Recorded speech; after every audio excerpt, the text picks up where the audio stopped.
Hey, you clicked on this video, so you must like Zelda. I like Zelda too. I know, the games are awesome, they're well regarded in the gaming community, and they offer a really fun gaming experience. The very polished gameplay is where The Legend of Zelda really shines, and that is why you and I play it. What it's not known for, though, is its story. On the surface, The Legend of Zelda has a very basic hero saves the world from a bad guy story, but when you dig deeper, you can find themes that are heavy and that most people can relate with. Ocarina of Time focuses on just that, time, and how precious it is. Losing time and learning to value it is something we can all relate to, more so as adults than as children, because kids have zero concepts of time. The sequel of Ocarina of Time just may be the darkest Zelda story told, with its main themes being death and loss and learning to cope with such circumstances and emotions. Majora's Mask for me is a game I've always had bitter feelings toward. It was too hard, and as a kid I could never progress. So young Sky never got to experience the darker side of Majora's Mask. You can check out my video on it, link in the description.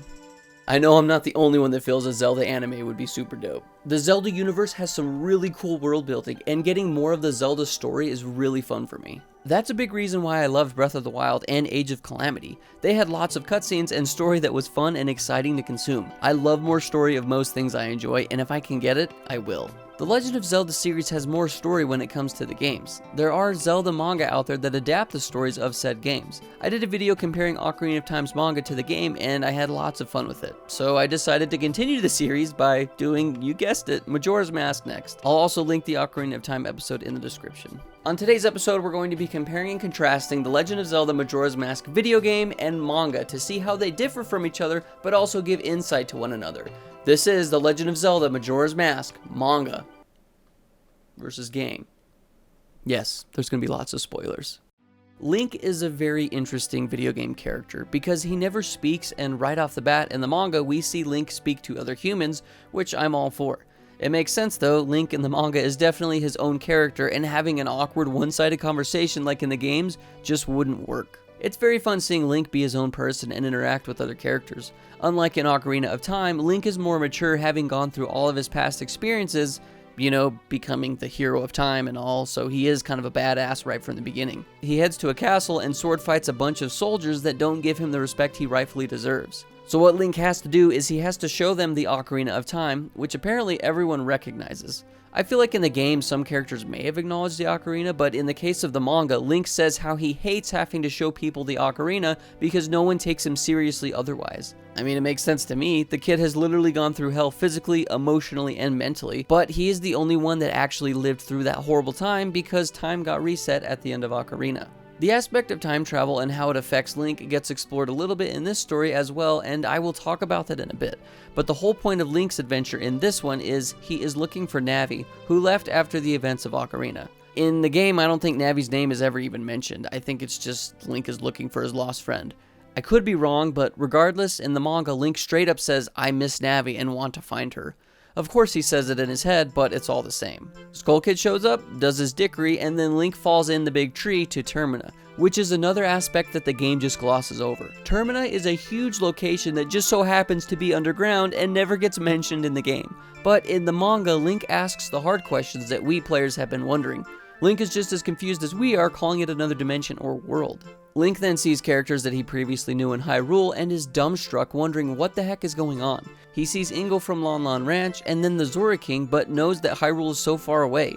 Of course in the game we know they are different characters, even though they use the same models and assets because of the time crunch and whatnot, but it's still very interesting that Link brings up what we were all thinking.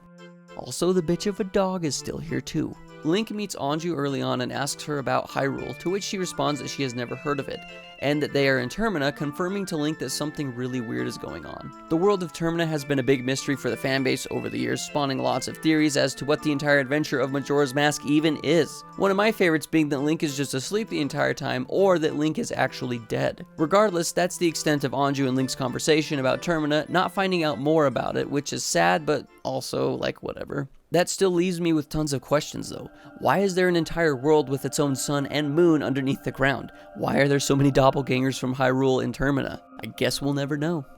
Majora's Mask revolves around the 3-day cycle of trying to stop the moon from falling, and in the game you revert time lots while on your journey, but doing the Groundhog Day thing and how it affects Link isn't really shown at all in the game. You as the player don't really care for most of the NPCs. Sure, when you're doing the quest for them in that moment you care a little bit, but once you finish the quest and you get the item or mask, you forget about them. It's not like you are going to help these people out every single cycle. You revert time and say F them. It doesn't help that Link shows zero emotion, except for in the beginning of the game when he is sad looking for Navi, or the pain that we see in his face when he puts a transformation mask on. In the manga, however, when time gets reverted, Link runs to Anju and asks if she remembers him. She doesn't, and Link gets really sad to the point where he thinks in his head that he wishes he had forgotten too.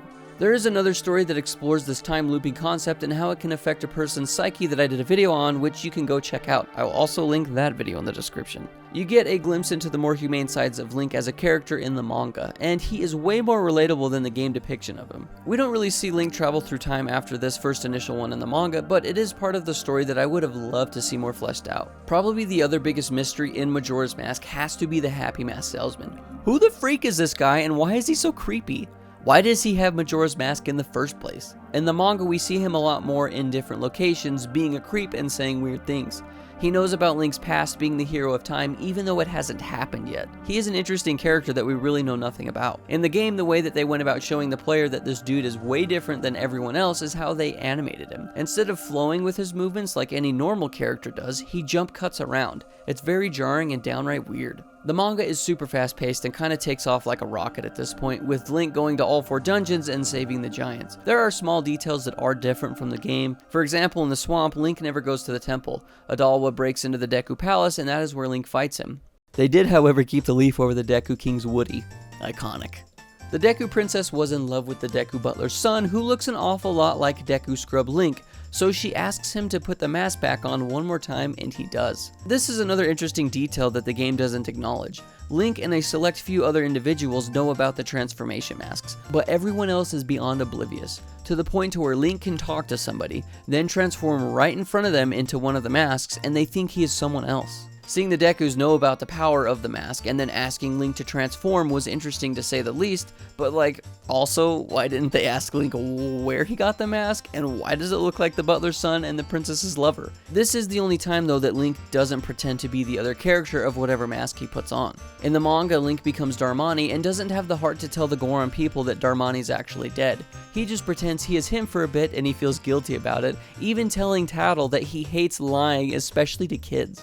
He does it yet again with the Zora band. Lulu wants to play one last song with him, and you can see on Link's face that he feels so bad because he is lying, and Mikau is dead. These Zoras will never see him again, but Link does grant them their one last wish. In the game, you don't give a shit. You steal their identity, you save the people once, and you never come back. Heartless. Another fun detail is on Mikau's grave, it says Guitar Hero. This manga came out in 2001. Granted, the English translation didn't release until 2009, but still, Zelda did Guitar Hero first. The fights are incredibly short, with most of the bosses being only 2 to 3 panels each. Link fights the Gerudos on the pirate ship instead of their fortress, and the Land of Ikana and Stone Tower Temple get 1 panel on a page. Like I said, the pacing was nuts, but this is due to the fact that there is only 1 volume of Majora's Mask, where Ocarina had 2. The manga leaves out all the side quests that Link goes on, except for Anju and Kafei, and the only other masks that get talked about are the Sun and Moon mask. At least the writer acknowledges the most powerful side quest of the game. So much so that Kafei and Anju actually have their reunion on the top of Clock Tower on the final day while Link is trying to stop the moon from falling. The ending is pretty much the same. Another intriguing detail is that Majora actually gives Link the Fierce Deity's mask, and gets his butt whipped, obviously. But the peculiar detail was the Fierce Deity's mask actually talks to the Happy Mask Salesman, who is afraid of the Fierce Deity's mask, and he tells the Troublemaker to beat it. Then the Happy Mask Salesman disappears. Once again, who the freak is the Happy Mask Salesman? He is still the biggest mystery to me. And that's pretty much it. We get the wedding and then Link leaves. The stories for both are relatively similar, with the manga exploring a little more of our frequently asked questions, like having all the same characters, where the freak is Termina, and how time travel affects the mind. We don't really get much of the time traveling in the manga, which makes sense. In storytelling, you don't need to keep showing your audience the same scenes over and over again. trust in their ability to use their brains and fill in the gaps. In the game, it's obviously a big mechanic, and that's why you do it so much. The manga doesn't really explore any of the side characters save Anju at Cafe, other than Link does speak with the creepy grandma, but that's it. Cremia and Romani aren't even in it, but the author did draw them and mentioned that they just didn't fit in with the story that they were trying to tell. We don't see any of the other masks, which is kind of a shame. I would have loved to see Link gamble on the dog races, or talk to dogs for that matter, or seeing him put on the stone mask and vibe around Clocktown unseen. One thing the author did mention was the manga series launched almost the same time as the game, so they couldn't reference gameplay when they first started writing. I guess when it comes down to it, I prefer the side quest stories more than the main story of Majora's Mask, but for what the manga is, I enjoyed the similarities and differences it has. As far as which is better, I'm gonna have to say the game. But I would love to read a manga or book that is given the time and budget to fully explore and flesh out all the stories and themes found in Majora's Mask. It's sad, it's depressing, and I want more. There is a bonus story on the Majora's Mask and how it came to be, which is a pretty cool take. If you're wanting to read the Zelda manga, you can get these legendary editions like what I have. They're 2-in-1s, or you can get individual volumes as well. You can probably read them online somewhere too if you'd like. You should check it out, and maybe we'll continue to get even more Zelda story to satisfy our ever-growing Zelda addictions. Thank you guys so much for watching this episode. Be sure to leave a like and subscribe. We make videos like this every single Saturday. If you want to support the channel even further, you can go subscribe to our Patreon. We have lots of behind-the-scenes content. We have extra podcasts and much, much more. Thank you guys so much for watching, and as always, keep it rad.